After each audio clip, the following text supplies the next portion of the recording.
बिस्मिल्लाहिर्रहमानिर्रहीम। विज़डम के प्लेटफॉर्म से मैं हूँ आपका होस्ट डॉक्टर मोइनुद्दीन आज़ाद।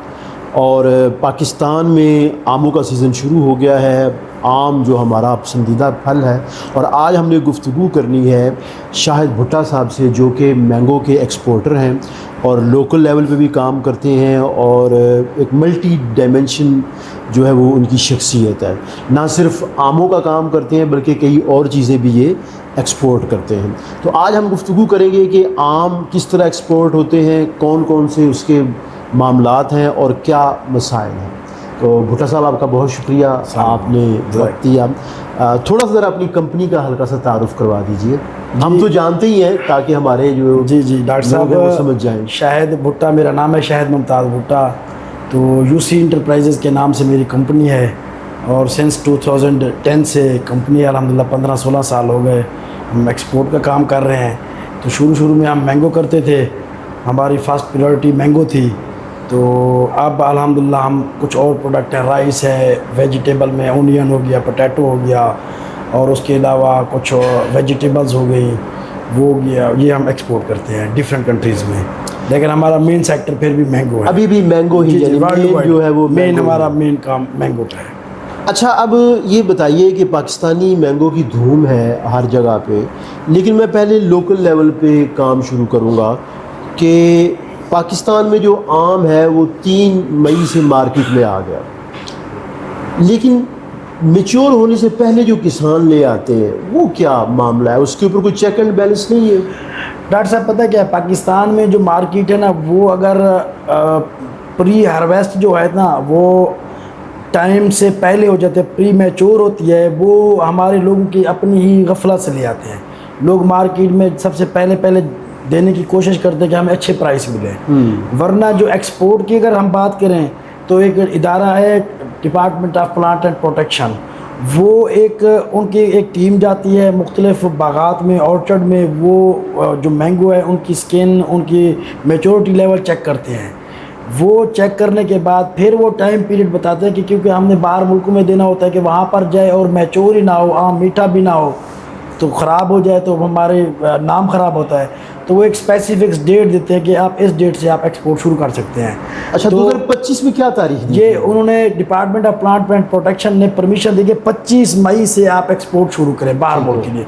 लोकल लोगों ने जो 3 मई से शुरू किया, किसी ने 5 से शुरू किया, वो उनकी अपनी मतलब वो अपने कमाने के चक्कर में होते हैं कि मार्केट में पहले आता है और वो भेजते हैं और पैसे कमाते हैं, और साफ ज़ाहिर वो महंगा होता है जब नई चीज़ आती है मार्केट में।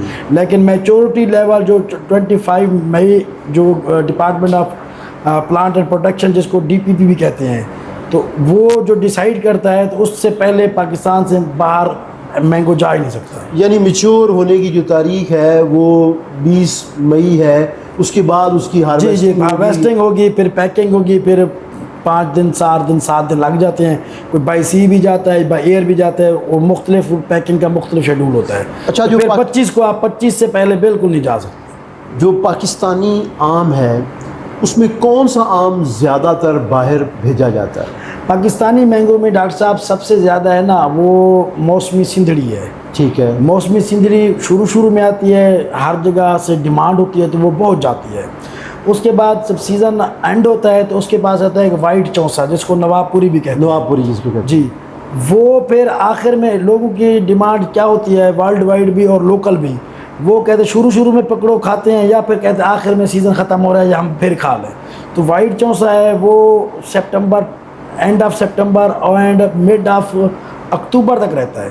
तो फिर वो एंड पे वाइट चौंसे को खाया जाता है, वाइट चौंसे।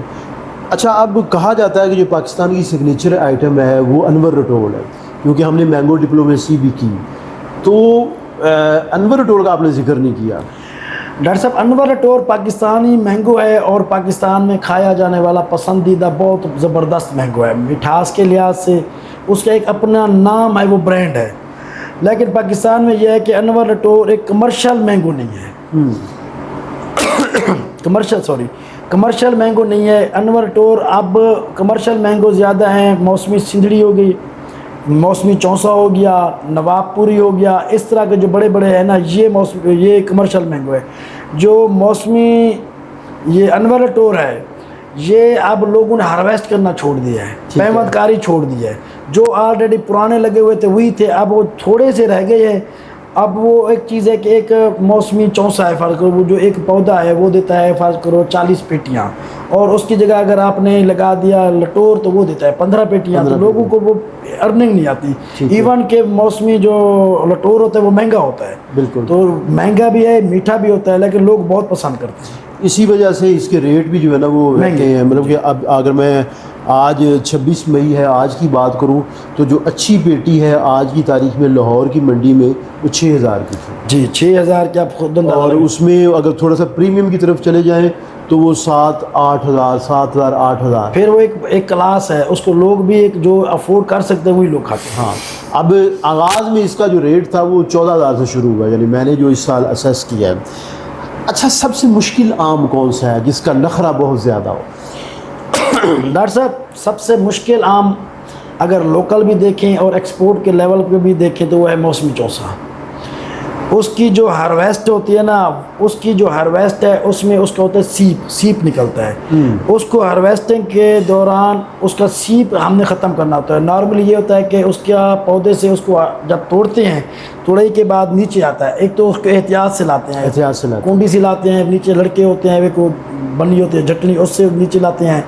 तो फिर वो नीचे उसको उठाते नहीं हैं 2-2 3-3 घंटे, वो उधर ही ज़मीन में पड़ता है। वो हवा चलती है, वो आराम से खुश्क हो जाता है। जब वो खुश्क हो जाता है फिर उसको एक एक करके उठाते हैं, फिर उसको भी लाइन लगाते हैं ताकि फिर भी उसमें सीप रह जाता है। फिर वो खुश्क होता है, फिर जाकर उसको पैक करते हैं, फिर लोकल मंडी में आता है।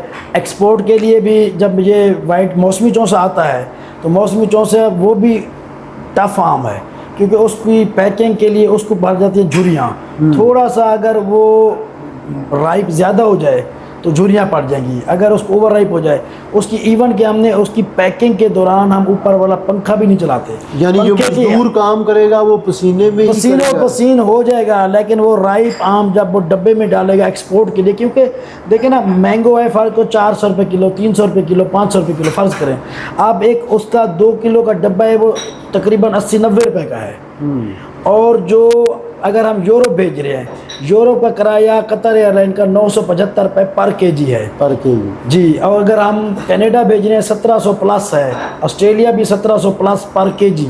और अगर मिडिल ईस्ट में जैसे कुवैत है, दमाम है और बहरीन है, इसमें 400 के राउंड, मतलब 350, 400, 400-450 ये किराया है। अच्छा, तो फिर लोग देखते हैं कि आम को हमने सबसे ज़्यादा मेहनत कर दी, एंड तो बिकना आम ने है, आम ने है।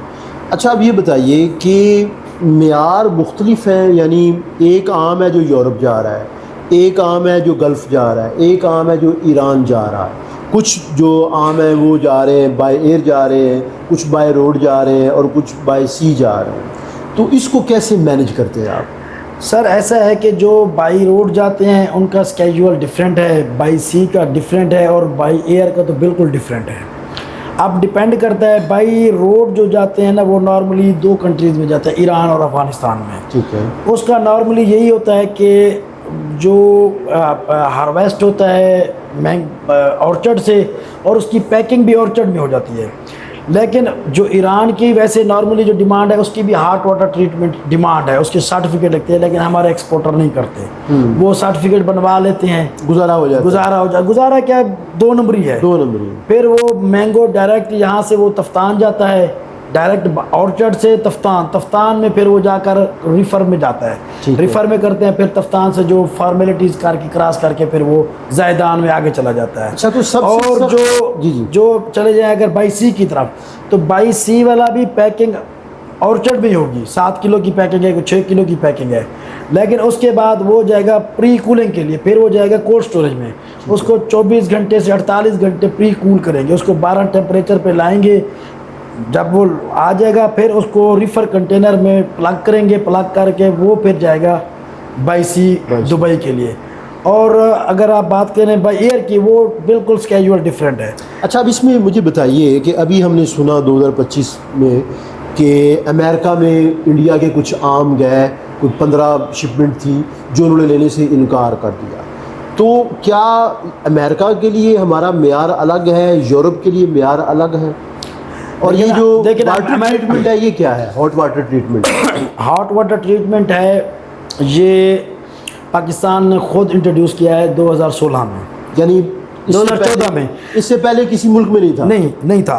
2013 तक तो पाकिस्तान भी नहीं करता था। वो यूरोप वालों ने, इंडिया का मैंगो आया था, उसमें थी फ्रूट फ्लाई। ठीक है। फ्रूट फ्लाई की वजह से इंडिया का 7 साल के लिए यूरोप ने बैन कर दिया। तो पाकिस्तान ने बहुत अच्छा फैसला किया, उन्होंने कहा जो एक्सपोर्ट हो गया, बाकी सारे एक्सपोर्ट को बंद कर दी यानी 2013 में। यानी अब ये कहने में हम हक बजानिब है कि पाकिस्तान ने मैंगो की एक्सपोर्ट में इनोवेशन लाई जी, और वो इनोवेशन स्पेशली जो फ्रूट फ्लाई है उसको करने के लिए कंट्रोल करने के लिए कम्पीट किया और एक मेयार बना दिया। जी। और हॉट वाटर ये होता है कि गर्म पानी में 48 टेम्परेचर पे 1 घंटे के लिए हम पानी में रखते हैं, फिर उसको ठंडे पानी में लगाते हैं, फिर उसको खुश्क करते हैं, फिर उसकी मतलब राइप करते हैं, फिर पैक करके बाहर मंडी में जाता है। ये इसलिए हम 7 साल इंडिया का बैन हो गया और हमें अच्छी मार्केट मिल गई, सारे यूरोप को हमने कैप्चर कर लिया। तो अभी भी यूरोप में हॉट वाटर के बगैर नहीं जा सकता। जो आप बात कर रहे थे अमेरिका की बात कर रहे थे कि अमेरिका में जो मैंगो ख़राब हो गया इंडिया का, अमेरिका के रूल्स अपने हैं। ठीक है। वो हमसे ना हीट वाटर लेगा ना कुछ कोई और, मतलब यहाँ पर पारस फूड में रेडिएशन होती है, रेडिएशन। अब वो कहते हैं कि मैंगो हमारे पास लाएं, डी सैप मैंगो हमारे पास आए, उधर की कार्रवाई रेडिएशन प्लांट उनका हॉस्टन में, वो हम खुद रेडिएशन करके मार्केट में डालेंगे। अब उनका क्या पता मैंगो उसमें फ्रूट फ्लाई निकल आया हो, या क्या वजह है कि उसकी 15 शिपमेंटें उन्होंने रिजेक्ट कर दी। तो हम तो एहतियात से काम करते हैं, क्योंकि हमने ये धक्के खाए हुए पाकिस्तान में। तो पाकिस्तान की गवर्नमेंट फिर पहले ही मतलब एक एहतियाती तदबीर अपना लेते हैं कि ये करें, फिर आप बाहर भेज सकते हैं। तो ये बहुत अच्छे मतलब स्टेप्स उठाए हैं DPP ने, department of plant and protection ने। तो वो हमने ग्रैब किया, जो इंडिया की तरफ से जो कोताहियाँ होती हैं हम उससे रुक जाते हैं, और हमने यानी इसमें इनोवेशन लाने वाले हम पाइनियर हैं जो हॉट वाटर ट्रीटमेंट है। अच्छा, अब आम तौर पे कहा जाता है कि जो पाकिस्तानी इदारे हैं वो कोऑपरेट नहीं करते, तो क्या ये दुरुस्त है? जो फ्रेट रेट है उस हवाले से जो PIA के मामलात हैं, लेकिन अगर फ्रेट रेट की तरफ आएँ तो जो हम कोलैप्स कर गए हैं ना, वो हम फ्रेट रेट की वजह से कोलैप्स कर गए एक्सपोर्ट में, स्पेशली यूरोप की मार्केट में। कनाडा हो गया, ऑस्ट्रेलिया हो गया, अमेरिका हो गया। उसकी वजह यह है कि एक तो जब बिफोर कोरोना से पहले आप ये देखें कि हम ये कतर एयरलाइन, एमिरेट्स और PIA, अगर एमिरेट्स कतर का 170-75 रुपये पर केजी था, तो PIA का 150 था। 20-25 रुपये का डिफरेंस होता, वो सर्विस अच्छी देते चला जाता। कोरोना की वजह से आपको पता है बहुत से मसाइल है, बिल्कुल। तो कोरोना की वजह से वो रेट फिर 450-500 पे चले गए। तो उसके बाद फिर हमारे जो थोड़ा सा PIA का जो मसला बन गया, यूरोप में फ़्लाइट्स बंद हो गई थी, वो पायलट का तो मामला। फिर PIA ने, जब PIA नहीं थी तो उनकी अपनी इजारतदारी होगी, तो हमें मुश्किलात आई, गवर्नमेंट ने सपोर्ट नहीं की, और जो अगली एयरलाइंस थी अपनी मनमानी की। अब ये देखें कि 2-3 साल में जो 104 साल में जो 170-75 वाला जो फ्रेट था, आज वो 975 रुपये पर केजी यूरोप और UK का रेट है। अच्छा, अब जो सर्टिफिकेशन होती है, जो टैक्स के मामलात हैं, वो आसानी से हो जाते हैं? देखिए ना, जो यूरोप मैंगो जाता है तो वो तो एक DPP ने एक क्राइटेरिया बनाया है कि जो मैंगो DPP ने सिलेक्ट की है, डिपार्टमेंट रजिस्टर्ड ऑर्चर्ड है, उनको उन्होंने नंबर दिया है। वो कहते हैं कि उन्हीं बाग ऑर्चर्ड से आपका मैंगो हार्वेस्ट हो, और उन्होंने मेयर्स किए हैं, प्रिकॉशंस की हैं पूरी, कि इस मेयर्स में आपने हार्वेस्ट कराना है। और वो जब हार्वेस्ट करके आएंगे तो वो अपनी सर्टिफिकेट देते हैं ऑर्चर्ड वाले। फिर वो आप आते हैं रजिस्टर्ड हॉट वाटर से हॉट वाटर कराएंगे, फिर वो आपको नंबरिंग देंगे, फिर रजिस्टर्ड पैक हाउस से पैक होगा। तो ये DPP ने बहुत ज़बरदस्त एक मतलब एक स्ट्रक्चर बनाया है, उसी को फॉलो करते हैं, तो फिर वो आप अल्हम्दुलिल्लाह अच्छे तरीके से माल जाते हैं। अच्छा, अब इसमें बताइए कि अगर कोई अपने अजीज़ों को कोई 10 किलो, 15 किलो, 20 किलो आम भिजवाना चाहे, तो कोई कोरियर कंपनी है जो ले जाती है? मतलब मुझसे कई बार देखिए ना, फॉरेन कंट्रीज़ में हाँ, नहीं, पहले शुरू में कोई आज से 8-10 साल पहले ये DHL ले जाता था। DHL ले के नहीं जाता था बेसिकली, वो कहते थे वो प्री ऑर्डर आप बुक कर दें कि मेरे ये इस बंदे को ना 2-2 केजी की 5 पेटियाँ दे दें। उनके UK में, जर्मनी में, बेल्जियम में, आयरलैंड में, मुख्तलिफ कंट्रीज़ में अपनी मतलब है उनकी शिपमेंट चाहिए, किसी से उन्होंने कोऑर्डिनेशन की होती है। तो यानी उनके वेंडर वहाँ होते हैं, वो वहाँ से जो आर्डर यहाँ से आते हैं वो वहाँ से ले लेते, रेट शीट इधर हो जाते, वो अपने बॉक्स में अपनी मतलब स्टिकर लगाकर उनको सर्विसेज प्रोवाइड करते थे। लेकिन अब ये DHL ने बंद कर दिया है। ठीक है, अब DHL भी नहीं, यानी अब अगर बाहर कुछ चीज़ भेजनी है तो वो किसी नहीं, पेरिशेबल गुड्स नहीं था, पेरिशेबल नहीं जाएगी। वो ये हो सकता है कि कोई मेहमान जा रहा है, आपका कोई दोस्त है, वो साथ नहीं, वो भी अब स्ट्रक्चर है। वो भी जहाँ पर वो कहते हैं कि ये आप जो मैंगो आया है इसकी वो सर्टिफिकेट दें जो DPP से रजिस्टर्ड बाग की है, पैक हाउस की देखें, हॉट वाटर की। अगर वो आप 20 किलो लेके जा रहे हैं, ये सर्टिफिकेट साथ लेंगे तो फिर वो आपके पैसेंजर भी लेके जा सकते हैं, अब वरना वो भी बंद हो गया। अच्छा, अब बड़ा ना मुझे टच किया जाता है कई मरतबा, मैं तो आपका ही नंबर देता हूँ कि जी इनसे बात कर लें, एक्सपोर्ट के हवाले से, जी हमें इतना माल चाहिए। अब जो लोग एक्सपोर्ट की तरफ आना चाहते हैं उन्हें कौन से प्रिकॉशनरी मेजर्स लेने चाहिए? ज़ाहिर है इसमें स्कैम भी होते हैं और भी बहुत सारे मामलात होते हैं। देखिए ना, पहले एक्सपोर्ट करना कोई मजाक नहीं है, ये बहुत बड़ा काम है, बहुत बड़ा काम है। उसके लिए पहले आपको पैशन होना चाहिए, जज्बा होना चाहिए, काम करना है।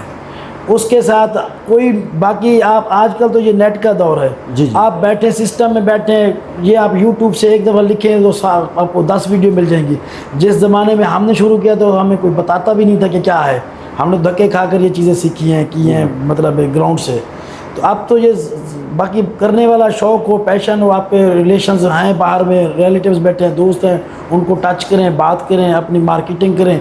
बाकी भेजने के लिए भी कई सर्विसेज कंपनियां हैं, हमें कहते हैं लोग, हम भिजवा देते हैं लोगों की। लेकिन मार्केट करना, लोगों से टच करना, लोगों से रेट शीट बनाना, वो उनका ही काम है। तो ये अब आसान हो गया है। अच्छा, बाकी सर्टिफिकेट्स हैं वो कोई मसला नहीं, वो छोटा सा होता है, हम उनको समझा देंगे। अच्छा, आपका ताल्लुक़ चूँकि मुजफ्फरगढ़ से है, जो कि हब है हमारा मैंगो के हवाले से जनूबी पंजाब।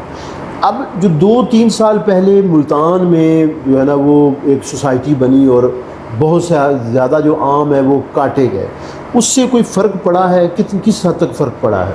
देखिए ना, फ़र्क देखना, मैं मुजफ्फरगढ़ से बिलोंग करता हूँ अल्हम्दुलिल्लाह, और हमारे ये जो दरिया चाहते हैं पांचनाथ से गुजर के जाते हैं, जो हमारा मतलब हमारी ज़मीनों को सैराब करके जाते हैं। तो इसलिए हमारे जो मैंगो है ना वो दुनिया में बहुत मतलब पसंद किए जाते हैं, बहुत मीठे होते हैं, क्योंकि उनको नेचर का पानी मिलता है अल्हम्दुलिल्लाह। तो जो आप बात कर रहे हैं, जो मुल्तान में जो हाउसिंग सोसाइटी बनी है, देखिए ना, हाउसिंग सोसाइटी बनी है, उसमें DHA है, मतलब काफ़ी मुरब्बे ज़मीन काटे, बाग मसला और काट गया। फिर एक सिटी हाउसिंग सोसाइटी है, वो उसकी भी ये इकट्ठी बनी, उनकी इकट्ठी, मतलब है कि ये मसला ये नहीं कि इतना नुकसान नहीं है। पाकिस्तान में आप देखें 18 से 20 लाख टन पैदावार है, अब ये तो थोड़ा बहुत है।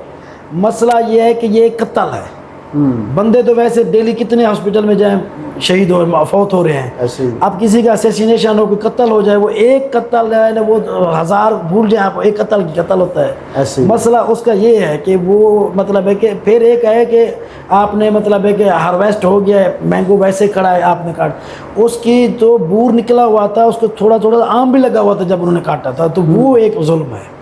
आप 4 महीने सब्र करें, इंतज़ार करें, फल हो जाए, बाहर लाएँ, लोगों को खिला लें, फिर आपकी लकड़ी है, चलो आप काट लें। अच्छा, अब जो हमारा किसान है, जो हमारा गार्डनर है, जो ऑर्चर्ड बनाते हैं, वो जदीद ज़राए इस्तेमाल कर रहे हैं या वही पुराना स्टाइल चल रहा है? नहीं सर, अब काफ़ी सारा चेंजिंग्स आ गई हैं। तो एक टीम होती थी USAID की, उन्होंने भी काफ़ी सारा मतलब किसानों को, ज़िम्मेदारों को तैयार किया है। फिर ज़िम्मेदारों के बच्चे आ गए, वो पहले ओल्ड फैशन से जो बच्चे बाहर पढ़ने गए आए, उन्होंने सीखा, अब वो भी नई जिद्दत लेकर आ रहे हैं अपने मतलब मैंगोज़ में, चीज़ों में। अब ये YouTube का ज़माना है, अब ये आपके सामने सोशल ज़माना, ये चीज़ें लोग घर बैठे हैं, वो ऑस्ट्रेलिया की हार्वेस्ट कैसे होती है वो चीज़ें सीख लेते हैं, इरिगेशन सीख लेते हैं, हर चीज़ सीख रहे हैं। तो अब वो हाथ बैठे बैठे अब माशाल्लाह मैच्योरिटी आ गई है। अच्छा, अब इसमें मुझे मज़ीद बताइए कि जो बाय प्रोडक्ट्स हैं, आप कोई बायो प्रोडक्ट्स पे भी काम करते हैं या बस सिर्फ आम ही बराह रास्त आपने बाहर भेजने होते हैं? नहीं, हम तो बायो प्रोडक्ट मतलब है कि हम राइस करते हैं। राइस हमारे यूरोप में जाते हैं, मिडिल ईस्ट के भी आर्डर होते हैं, ये जाते हैं। राइस हमारा पूरी दुनिया में मशहूर है अल्हम्दुलिल्लाह, बहुत ज़बरदस्त है। उसकी भी जो सर्टिफिकेट्स हैं वो सारा कर के हम भेजते हैं बहुत ज़बरदस्त। उसके अलावा ओनियन हो गया, पोटैटो हो गया, सीजनल वेजिटेबल्स हो गई, ये सारा मतलब है कि कोलंबो हो गया आपका, हमारा बहरीन हो गया, दुबई में हम रेगुलर पाकिस्तान से भेजते हैं, ये प्रोडक्ट भी आप जी भेजते जी हैं। ईयरली हम भेजते हैं। अच्छा, अब लोकल मार्केट बात करते हैं कि जो लोकल मार्केट है उसमें जो इथाइलिन है उसका इस्तेमाल होता है, लेकिन इब्तदा में जो सिंध की तरफ से आम आता है ना उसमें बाद वक्त कार्बाइड का इस्तेमाल कर देते हैं। लेकिन अब वही चीज़ आ जाती है कि जो ओल्ड कल्चर है ना, लोग उसको नहीं भूलते हैं। वो ओल्ड चीज़ें जो हैं, इसको कारपेट आम ज़बान में कहते हैं, तो ये पेटी में रख देते हैं पूड़ी में डालकर, तो वो उसका ये है कि वो जल्दी राइप कर देता है और येलो कर देता है। उसका ये फ़ायदा है कि वो येलो कर देता है। जो इसके मुकाबले में एक चाइना पूड़ी जिसको एथिलीन कहते हैं, एथिलीन जो है ना वो ज़बरदस्त है, वो उसकी छोटी पूड़ी होती है। वो उसका ये है कि फ़ायदा कि वो किसी आम को नहीं लगती, वो आप थोड़ी सी डाल देते हैं पूड़ियाँ, वो राइप जब हो जाए उसको निकाल कर बैठ। वैसे भी WHO से रिकमेंडेड है। हाँ, रिकमेंडेड है, उसका कोई नुकसान नहीं है। जो दूसरी चीज़ है ना वो बहुत डेंजरस है। अगर वो पूड़ी खुल जाती है और वो आम पर लग जाती है और बच्चे को ले जाते हैं और वो धोते नहीं है, ऐसे खा लें तो वो ऐसे समझे ज़हर खा रहे हैं, वो जहर खा रहे हैं, वो नुकसान है। चलिए, ये आपका बहुत शुक्रिया, आपने बहुत कीमती वक्त दिया।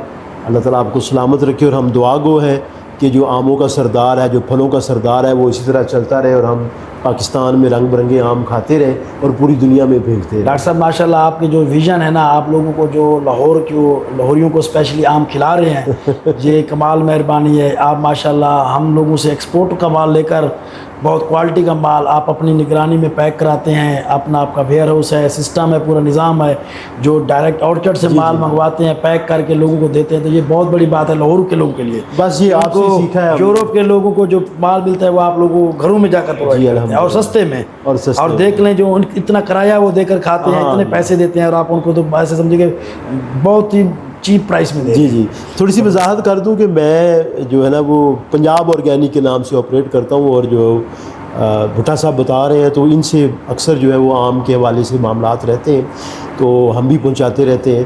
तो भुट्टा साहब बहुत शुक्रिया। ठीक है, अल्लाह ताला आपको सलाम। आप आए, बहुत शुक्रिया आपका, बहुत शुक्रिया।